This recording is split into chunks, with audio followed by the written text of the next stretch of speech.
یہ کیا ہو، ان کو وہاں پہ لے جایا جا رہا ہو تاکہ یہ تاثر ملے کہ جناب دیکھیں کہ ادارے کے خلاف یا ادارے کے افسران کے خلاف اعظم سواتی نے ٹویٹس کی تھیں اور آپ کہہ رہے ہیں کہ جناب وہ جنرل باجوہ کے جانے سے یہ چیزیں ختم ہو گئیں، پر ایسا کوئی مسئلہ نہیں ہے۔ مسئلہ اصل میں یہ ہے کہ ابھی بھی وہی سب کچھ ہو رہا ہے، اور یہ دیکھیں اور دوبارہ سوشل میڈیا کے اوپر عوام کو بھی یہ تاثر ملے، وہ بھی کرٹیسائز کریں۔ پر اینی وے جو بھی کر رہا ہے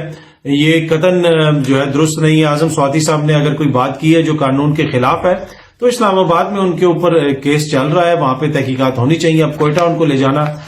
اب اتنا تو بھولا کوئی بھی نہیں ہے، سب کو پتا ہے کہ اس کا بنیادی مقصد ان کو تنگ کرنا ہے، اور یہ ساری چیزیں جو ہیں یہ وفاقی حکومت کے انڈر ہیں، تو یہ کسی اور کی طرف جتنا مرضی بلیم کرتے رہیں، یہ وفاقی جو حکومت ہے اسی کے اندر ادارے اور وہی یہ سب کچھ کر رہے ہیں۔ دوسری چیز جو میں آپ سے شیئر کرنا چاہتا ہوں وہ بڑی امپورٹنٹ ہے، وہ ہے جناب مونس سلائی صاحب کا بیان۔ مونس سلائی صاحب نے کہا کہ ہمیں جنرل باجوہ نے کہا تھا کہ آپ عمران خان کا ساتھ دیں جب وہ ووٹ آف نو کانفیڈنس آ رہا تھا۔ اچھا، اب وہ میرے دوست، وہ معزز شخصیات، وہ انتہائی پڑھے لکھے قانون دان، وہ سارے جو آپ کو یہ بتا رہے تھے کہ عمران خان اس لیے اسٹیبلشمنٹ کے خلاف ہو گیا تھا کیونکہ وہ نیوٹرل ہو گئی تھی، کیونکہ وہ اے پولیٹیکل ہو گئی تھی، اور یہ ہو گیا تھا اور وہ ہو گیا تھا، اب وہ ساری معزز شخصیات جو ہے نا کل سے وہ ڈھول بجا رہے ہیں کہ دیکھیں جی وہ تو جنرل باجوہ نے کہا تھا اور مونس سلائی ادھر چلا گیا، اور بالکل ہمیں تو پہلے بھی یہ پتا تھا۔ بھائی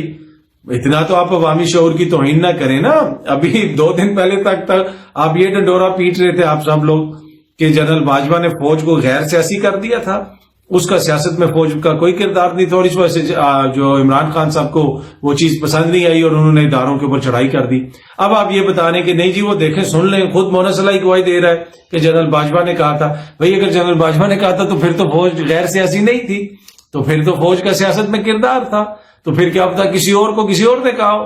تو یہ پھر ایشو ہے نا، یہ تو بہت بڑا ایشو ہے کہ اس میں بنیادی چیز پہ اگر یہ بات مان لی جائے تو یہ تو پھر یہ ہے کہ فوج کا آخری جب تک جنرل باجوہ تھے تو فوج کا سیاسی کردار تھا، جو یہ کہا جا رہا ہے کہ فروری میں ان کا کردار ختم ہو گیا تھا اور کوئی ایسی بات نہیں تھی، تو پھر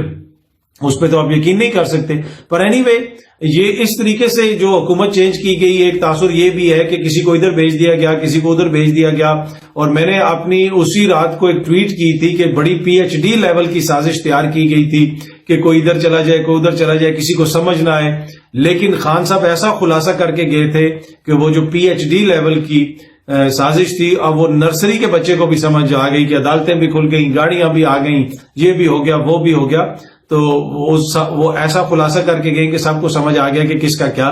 کردار تھا۔ پر اینی وے بہت سارے لوگ تو ویسے ہی کلیئر تھے، لیکن وہ جو دوست ڈنڈورا پیٹ رہے تھے a political a political a political, اب وہ کہہ رہے ہیں نہیں جی دیکھیں وہ تو ان کا ساتھ دے رہے تھے، تو بھائی یا تو تم اس میں غلط تھے یا تم اس میں غلط تھے، ٹھیک ہے، دونوں میں سے ایک چیز ہو سکتی ہے۔ باقی جہاں تک مونس سلائی صاحب کا تعلق ہے اور پرویز الہی صاحب کا تعلق ہے، میں تو متعدد بار کہہ چکا ہوں، ٹی وی پروگرامز میں بھی عرض کیا ہے، وہ اپنے سیاسی مفاد کے لیے خان صاحب کے ساتھ آئے ہیں۔ جس طریقے سے انہوں نے خان صاحب کو شرمندہ کیا ووٹ آف نو کانفیڈنس کے معاملے پہ، نیپیاں چینج کرنے تک کا کہہ دیا گیا، اور جس طریقے سے ان کی مشاورت ہی نہیں ختم ہو رہی تھی کاف لیگ کی، ان کے لیڈران نے جس قسم کی باتیں کی عمران خان صاحب کے خلاف، تو وہ کوئی نظریاتی طور پہ تو عمران خان صاحب کے ساتھ آ کے نہیں کھڑے ہوئے نا۔ پرویز الہی صاحب پنجاب میں وزیر اعلیٰ بنے، اس کا کس کو فائدہ ہوا؟ عمران خان کی تو ایف آئی آر بھی نہیں کٹی، کس کے کہنے پہ پرویز الہی نے ایف آئی آر نہیں کاٹی؟ تو یہی بات ہے، عمران خان وہ تو ایک مجبوری میں ان کو ساتھ ملانا پڑا، اس لیے کہ وہ نہیں ہوتا ہی تو وہ پھر حمزہ صاحب کی حکومت ہوتی، تو وہ اس سے تو بہتر تھا کہ اپنے اتحادی کی حکومت ہوتی۔ پر اینی وے یہ ایک سمجھنے کی چیزیں ہیں کہ پرویز الہی صاحب ابھی کس کے ساتھ ہیں اور کس کے ساتھ نہیں ہیں، وہ اپنے سیاسی مفاد کے ساتھ ہیں، جو ان کا حق ہے۔ ہر سیاسی جماعت کا اپنا سیاسی مفاد ہوتا ہے، وہ اسی کو لک آفٹر کرتی، دوسرے کے مفاد کو تو نہیں لک آفٹر کرتی نا، تو وہ اپنے سیاسی مفاد کے ساتھ کھڑے ہیں۔ اچھا، زرداری صاحب کا انٹرویو، یہ انٹرویو اگر آپ دیکھیں عاصمہ شرازی صاحبہ کو انہوں نے انٹرویو دیا، بڑا اچھا انٹرویو تھا، عاصمہ شرازی صاحب نے بڑے کوسچنز کیے، بہت ساری چیزوں کو نکلوایا، لیکن ایک چیز آپ نوٹ کریں گے، زرداری صاحب ایک تو ان کو بولنے میں بڑی مشکل ہو رہی تھی، ان کی صحت مجھے کوئی زیادہ اچھی نہیں لگی، شدید وہ دباؤ کا شکار مجھے لگے کہ زرداری صاحب، اور پھر وہ دباؤ کے شکار اس حد تک لگے کہ انہوں نے جو باتیں کی کہ وہ کوئی بھونکتا ہے، میں بھونکوں وہ بھونکے، اس قسم کی انہوں نے باتیں کی، اور وہ جو یوزول زرداری کا امیج ہے نا کہ جی وہ مرد آہن اور سمائل،